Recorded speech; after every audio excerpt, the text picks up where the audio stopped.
तो आप सभी को राधे राधे। आइए शुरू करते हैं पॉलिटिकल साइंस का एनसीईआरटी जो क्लास 10 से जुड़ा है। इसके महत्वपूर्ण प्रश्न। भारत के संविधान के विषय में निम्न में से कौन सा कथन सही है? पहले के संविधान में फेडरल शब्द का प्रयोग नहीं किया गया है। दूसरे के संविधान में भारत को राज्यों का संघ घोषित किया गया है।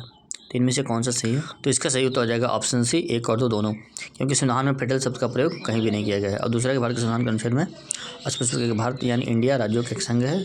अब अगला प्रश्न है, भारतीय संघीय व्यवस्था के विषय में निम्न कथनों में से कौन सा कथन सही? पहले संविधान में मूल रूप से द्विस्तरीय संघीय व्यवस्था का पालन किया गया है। दूसरा के संविधान संशोधन के द्वारा संविधान में संघीय व्यवस्था का तीसरा स्तर जोड़ा गया। इनमें से कौन सा कथन सही है? तो इसका सही उत्तर हो जाएगा ऑप्शन सी, 1 और 2 दोनों, क्योंकि भारत में संविधान से संघर्ष सरकार और राज्य सरकार के साथ एक दोहरी शासन प्रणाली स्थापित की। और दूसरा एक सरकार का तीसरा स्तर स्थानीय स्वशासन, जो पंचायत और नगरपालिका के रूप में 1990 के दशक के शुरुआत में 73वें संशोधन और 74वें संशोधन के द्वारा देखा गया। अब अगला प्रश्न है, निम्नलिखित में से कौन सा एक विषय संघ, राज्य एवं समर्थित सूची के अंतर्गत नहीं आता है? तो इसमें ऑप्शन डी सही हो जाएगा, कंप्यूटर सॉफ्टवेयर। भारतीय संविधान की 7वीं अनुसूची की 3 अनुसूचियाँ शामिल है, केंद्र और राज्य सरकार के बीच विधायी शक्तियों का विभाजन, और संघ सूची, राज्य सूची और समर्थित सूची। प्रतिरक्षा संघ सूची का विषय है, जिस पर केवल संसद कानून बना सकती है। और दूसरा मुद्रा भी एक संघ सूची का प्रमुख विषय है। और तीसरा बैंकिंग भी संघ सूची के अंतर्गत आता है। लेकिन कंप्यूटर सॉफ्टवेयर जो है किसी भी सूची में ऐसा प्रचलित नहीं किया गया है, बल्कि यह अवशिष्ट शक्तियों के अंतर्गत आता है जो केंद्र सरकार के पास। अब अगला प्रश्न है, जम्मू एवं कश्मीर राज्य के विषय में निम्नलिखित कथनों पर विचार कीजिए। पहला है कि संविधान के अनुच्छेद 370 के तहत इसे विशिष्ट राज्य का दर्जा दिया गया है। दूसरा है कि जम्मू एवं कश्मीर भारत का एकमात्र ऐसा राज्य है जिसका अपना संविधान है। तीसरा है कि भारत के सभी नागरिक इस राज्य में जमीन एवं आवास खरीद सकते हैं। इनमें से कौन सा कथन सही है? उत्तर हो जाएगा ऑप्शन बी, केवल 1 और 2 दोनों, क्योंकि संविधान के अनुच्छेद 370 के तहत जम्मू और कश्मीर को विशिष्ट राज्य का दर्जा दिया गया था, जिससे उसे स्वायत्तता मिली थी।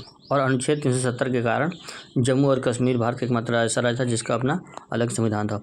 और तीसरा गलत है, क्योंकि अनुच्छेद 35A के तहत दिए गए विशेषाधिकारों के कारण भारत के अन्य राज्यों के नागरिक जम्मू कश्मीर में जमीनी आवास नहीं खरीद सकते थे। अब अगला प्रश्न है 5वां, संविधान के अनुसार केंद्र और राज्यों के बीच शक्तियों के बंटवारे में संशोधन किया जा सकता है। पहला है कि संसद के प्रति सदन की कुल संख्या के बहुमत के द्वारा। दूसरा है कि संसद के प्रत्येक सदन में उपस्थित एवं मत देने वाले सदस्यों के बहुमत के द्वारा। और तीसरा है कि संसद के प्रत्येक सदन के कुल सदस्यों के बहुमत तथा उपस्थित एवं मत देने वाले सदस्यों के कम से कम 2/3 बहुमत द्वारा। उत्तर हो जाएगा ऑप्शन सी, संसद के प्रत्येक सदन के कुल सदस्यों के बहुमत तथा उपस्थित एवं मत देने वाले सदस्यों के कम से कम 2/3 बहुमत के द्वारा। अब अगला प्रश्न है, निम्नलिखित कथनों पर विचार कीजिए। पहला है कि केंद्र और राज्यों के बीच शक्ति विभाजन को लेकर कोई विवाद उत्पन्न होता है तो ऐसे विवादों का निर्णय केवल सर्वोच्च न्यायालय में किया जा सकता है। दूसरा है कि केंद्र और राज्यों को कर लगाने एवं संसाधन जुटाने की शक्ति संविधान द्वारा प्राप्त है। इसमें से कौन सा कथन सही है? तो सही उत्तर हो जाएगा ऑप्शन सी, 1 और 2 दोनों। प्रश्न हो जाएगा, भारत के संविधान के विषय में निम्न कथनों पर विचार कीजिए। पहला है कि संविधान की 8वीं अनुसूची में 22 भाषाओं को अधिसूचित किया गया है।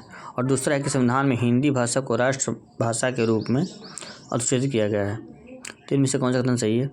तो ऑप्शन ए करेक्ट हो जाएगा, केवल ए, क्योंकि भारत संविधान की 8वीं अनुसूची में 22 भाषाओं को आधिकारिक रूप से अधिसूचित किया गया है। और दूसरा गलत है, क्योंकि भारतीय संविधान में हिंदी को राजभाषा के रूप में घोषित किया गया है, न कि राष्ट्रभाषा के रूप में। भारत की कोई राष्ट्रभाषा नहीं है। अब अगला प्रश्न है, निम्नलिखित में से कौन सी भाषा को 8वीं अनुसूची में शामिल नहीं किया गया है? इसमें से उत्तर हो जाएगा ऑप्शन डी, अंग्रेजी। अब अगला प्रश्न है, संविधान की 8वीं अनुसूची में 22 भाषाओं को अधिसूचित किया गया है और इसमें शामिल निम्न भाषाओं के बोलने का अनुपात का निम्नलिखित में से सही क्रम कौन सा है? तो सही उत्तर हो जाएगा ऑप्शन बी, हिंदी सबसे ज़्यादा बोली जाती है, उसके बाद बंगाली बोली जाती है, उसके बाद तेलुगु और तमिल। अब अगला प्रश्न है, स्थानीय स्वशासी निकायों के विषय में निम्नलिखित में से कौन सा कथन सही नहीं है? यह है कि 73वें एवं 74वें संविधान संशोधन अधिनियम के द्वारा इसे संवैधानिक दर्जा दिया गया है। और दूसरा है कि अब स्थानीय स्वशासी निकायों का नियमित चुनाव करना संवैधानिक बाध्यता है। स्थानीय स्वशासी निकायों में अनुसूचित जाति, अनुसूचित जनजाति एवं पिछड़े वर्गों के लिए उनकी जनसंख्या के अनुपात में आरक्षण का बंद किया गया है। और डी है कि इसमें महिलाओं के लिए 33% आरक्षण का प्रावधान किया गया है।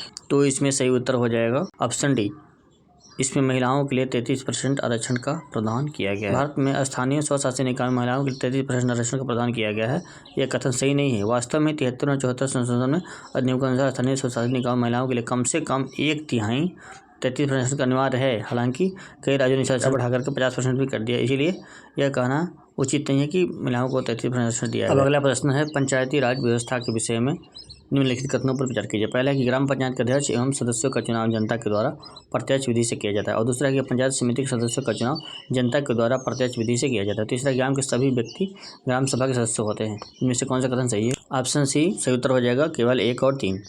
इसमें दूसरा गलत है, क्योंकि पंचायत समिति के सदस्यों का चुनाव जनता द्वारा सीधे किया जाता है। यह गलत है, क्योंकि पंचायत समिति के सदस्यों का चुनाव आमतौर पर उस ब्लॉक या क्षेत्र के ग्राम पंचायतों के निर्वाचित सदस्यों द्वारा अप्रत्यक्ष रूप से किया जाता है। और अगला प्रश्न है कि निम्नलिखित में से कौन सा पंचायती राज व्यवस्था का अंग है? पहला ग्राम पंचायत, दूसरा पंचायत समिति, तीसरा जिला परिषद। इसमें ऑप्शन डी सही हो जाएगा, 1, 2 और 3। पंचायती राज व्यवस्था में त्रिस्तरीय होती है, जिसमें सभी 3 स्तर शामिल हैं। पहला ग्राम स्तर या ग्राम पंचायत, ब्लॉक स्तर पर पंचायत समिति, और तीसरा जिला स्तर पर जिला परिषद।